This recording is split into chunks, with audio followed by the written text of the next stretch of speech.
Səndən bir yerdə. Hemen şöyle böyle bak. Stolun başında oturasın. Çox sağ ol. Səndən bir yerdə. Ya niye de Yani dur yok. kardeşim? Sen.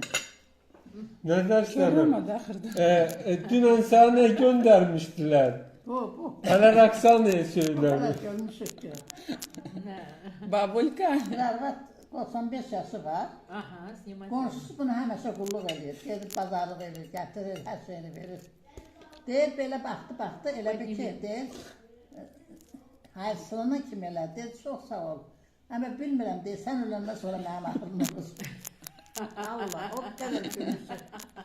Ondan qabaq nə qədər gülmüşəm. Sonra Hayka dedim, Özde kravatda da uzanıp ayağım. Я сейчас покажу тебе. Çok sağ ol, çok sağ ol. Sen ölenden sonra O Arvat da yakın çalan Arvat. Ağacım. Kaçtı.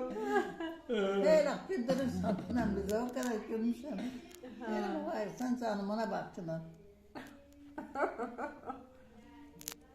Bir ərimcə də şeydi ha. Deyir, bilmirəm, deyir, mənim axırım nə olacaq sən. Так что, Анашка, все еще впереди. Hələ çox bilici.